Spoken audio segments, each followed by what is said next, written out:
So, hello viewers. Where are we? Oh, why am I here? What's that? Yeah, forget that. To be sorry. Where are we?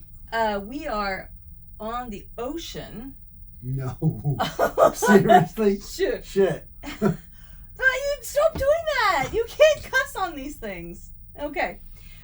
We are en route to our very first port in Alaska, Ketchikan. Yes. Ketchikan. This is an Alaskan cruise with Princess Cruise Lines. Day one today is a day at sea. Day at sea. And tomorrow Which was nice. We had a little bit of a rough start. Yeah. So we needed a day of rest. And tomorrow we're going to be in Ketchikan. Ketchikan. We went to a lecture in the theatre earlier, and the naturalist there was saying that as you head further north, each day gets better than the last in terms of what you can do and what you can see. So we're looking at that. Yep. So tomorrow we don't actually have an excursion planned. We're just going to walk around Ketchikan. Yeah. No excursions planned for us. I mean, there are excursions available, but we're not doing them. Ooh, one that sounds interesting. If you're interested in the show The Deadliest Catch, there is a ship. I don't remember the name of the boat. Do you remember? Illusion something? Yeah. That if you watch the show, it was hit by a rogue wave and it basically kind of flipped to its side, but it survived. That was his friend. That wasn't him. But that's the ship that is doing the Deadliest Catch, those excursions. Oh, okay. Yeah, so you can actually go out and do excursions, and it's actually it's a fishing boat. So they'll go out there and they show you how they catch stuff and crabs and whatever. And that's we're not doing that, but it did sound like an interesting. Pretty excursion. pricey. It was like $380 per person, which but he was trying to sell it, and he said it's all about memories, which I can see. Let's talk about the ship so far. This is our second cruise. What ship are we on? We are on the Majestic. We're on the Majestic Princess. And this is our second cruise post-COVID. So the last one that we did was back in December. So this is about 6 months later. We actually thought that that COVID would kind of be like, we're done. And it's kind of not. Yeah, the term post-COVID is kind of, because I think from now on, I think the world is post-COVID. It's always with us. I don't think it's ever going to be post-COVID. But there are a lot of cases of COVID outbreaks. So what do we have to do to get on? So to actually get on a cruise ship, you have to show a negative COVID test. You have to get tested. Unlike the airlines and the different countries that have opened up, you do have to show a negative test. You have to either be vaccinated and or boosted, and if you're not vaccinated, you have to show an exemption or something like that. And they were letting 5% of the people on the ship not vaccinated. Now they've upped that number to 10%. Right. You're still supposed to wear masks in public places, but as in our last trip, there's a lot of people that aren't. They're just rebels and don't want to follow the rules.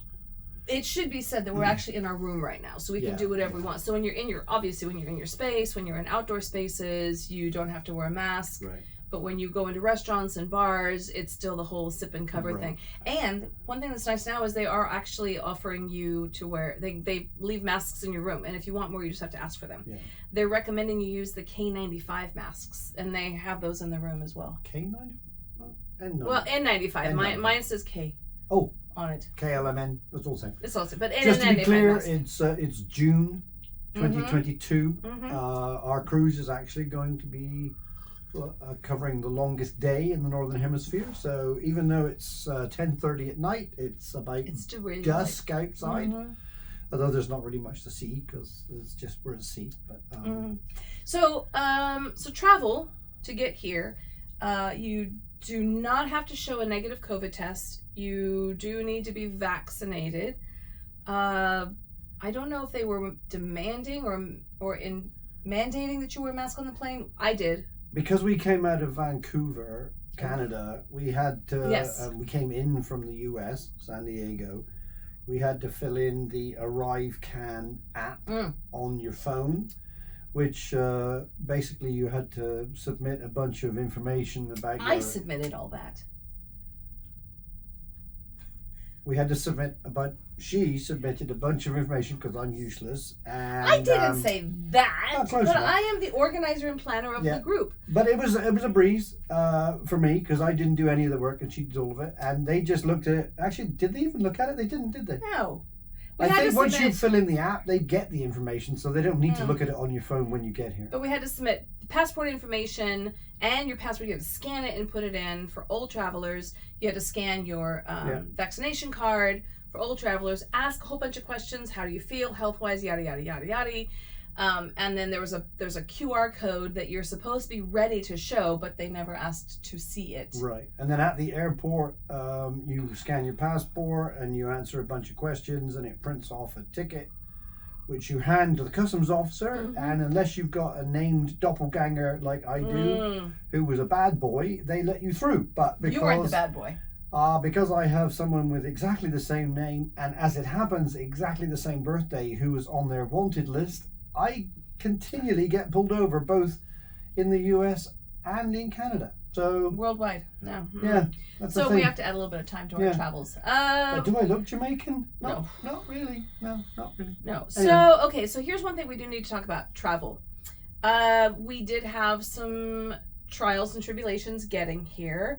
Our Air Canada flight was canceled right off of the flight the day before we left. Right. We just got a notification saying you were canceled. They rebooked us onto an Alaskan Air flight, which was very nice of them. But we ended up losing our luggage, or the airlines lost our luggage. Well, Yeah. So we got to do a little shopping spree. So instead of a 3.5 hour direct flight, San Diego to Vancouver, we ended up spending 5.5 hours layover in Seattle. It was almost a 12-hour day. And then when we finally got to Vancouver, our luggage wasn't with us. Although, I'm happy to say it did catch up with us before we disembarked. No, embarked. So we have all our gear and a few extra items that we were able to buy because they told us to go and so the policy so what we found out is that the airlines and the travel industry is really trying very hard to catch up, because people are now wanting to travel and get out, and they haven't been doing a lot of things for several years, and so they're trying to catch up. So please be patient with them. We were very frustrated, but we realized it wasn't their fault and they were doing the very best, and we were only one of many, many, many people who had problems that day. What we did find out, because Alaska Airlines was the one that lost our luggage, the gentleman at the counter said just go out and get 2 days worth of clothing for yourself. And I did look up the information through the DOT, which is the Department of Transportation, and on the Alaskan Airlines site. And it does say on both sites that they will pay up to $3,800 per passenger for lost or delayed luggage. Now, it's a big inconvenience to lose your luggage or even have it delayed, so I'm not saying that you should do that. Right. It remains to be seen. We did have to buy some more clothes. We bought some stuff, and it remains to be seen how much they actually reimburse us for. Right. We'll come back to you on that one. The beauty is going to try her best. Otherwise, we're going to have some very expensive new clothes. Dog and bone. That is me. Anyway, what else is on the agenda for tonight, or are we good? This is good. We're having a cocktail in our room. The room is very nice. I do think, so population on the ship. Half? Right. Would you say it's half? We didn't get a readout on the number of people that are here. Not yet, but we'll try. It does not seem at all crowded. Of course, being that we're on an Alaskan cruise, the outside decks are not really somewhere you seem to want to be during the day because the weather's been a bit damp, overcast, hasn't been sunny and warm. So. But you do have to, they do the 6 feet apart. They want you to have either one party traveling in an elevator or no more than 6 people. If you go into the theater, you have seats in between. They do try to maintain the 6 foot distance. Yeah, they're trying. But they're not really enforcing it that much, I don't think. Well, let's call it self-enforcement, but I don't want to come back with anything other than souvenirs. So I brought masks, sanitizing. There's someone there as you walk into the buffet for your meals. who insists there's a little wash station, Yeah. and they always make sure that you go and you wash your hands. You gotta wash your hands and then use the hand sanitizer as well. And then there was someone there to hand you the food. So all those things were the same in our December cruise, and But chances are they're going to be the same. so far the quality of the food's been Excellent. tip top. Yep. Drink service has been great. The Medallion app, we've had a few issues with it. Yeah. They still seem to be ironing out some bugs from the last cruise we took back in December. So they've had 6 months to figure it out, and it's not flawless even now. No. But it's pretty good. They can find you and they can identify you. It's a great contactless way to pay for food. Well, Drinks. Not food, but drinks. You can't get food. But you don't have to pay for it because it's already included. Well, there's some foods that you'd have to pay for. Oh, okay. Sushis and Yeah, specialty. yeah. Anyways. But you can do all of those things. You can even order merchandise and souvenirs and things like that. We love Princess, right? We've cruised on a couple other lines, one other line, but we're in a mini suite here. Yeah. And can we say we got upgraded? well, We got upgraded. Yeah. They were nice. They without if you book ahead and they're short on passengers, there's a chance that you might get upgraded, but it depends how often you travel and when you book and a bunch of things. So it's something you can ask when you first get on. And I was gonna show, although we'll do that in a minute, probably the fact that we have our magnetic hooks. We've got things plastered all over the wall telling us what's coming up in the next few days, what the itinerary is, the Princess Patter for tomorrow's activities, and somewhere to hang your mask. So we've got our charger plugged in over here. We'll take some pictures and include those.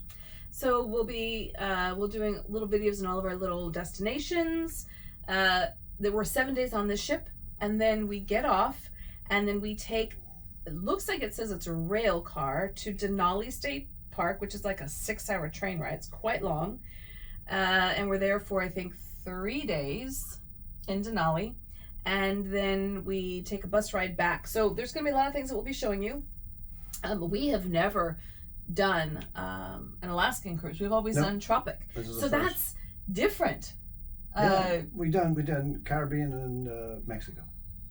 Yeah, part of Mexico, right? But this is different because it's colder, and so the packing was a lot more clothes. A little bit different, heavier. It's going to be fun though. I'm excited. So we're going to show you to Catch a Can tomorrow. A little bit that we've learned. We're also going to Skagway, Skagway, Juneau. Well, not in that order. I think it's Juneau. Skagway tomorrow, isn't it? No, tomorrow's Catch a Can. Catch a Can, Juneau, Skagway. Skagway, right? Yeah, and then we go into Denali, Whittier, and then we drive it. We would take a train into Denali. So. All right. Yeah, but so far so good. Princess does a great job. Really, really nice. The service is top notch. I haven't noticed any slack in the service. Have you? No. Servers, you know, because some people saying, oh, you know, it's with COVID. One thing that was different, I think, is when we went on our last cruise in December, we had the same dining table each night with the same servers. Last night we turned to the left and had a couple of people there, and then tonight they took us to a completely different table. We had completely different servers. That's fine. So totally fine, just different. That's all. Yeah. But I haven't noticed any delay in the service. There seems to be, when we were on a cruise in December, there was like two or three servers to one person or something. That the ratio was out of whack. There was more wait staff than there was passengers. Yeah. We'll find out what the ratio is on this trip. Yep, hopefully. So, until next time. Yeah. Cheers.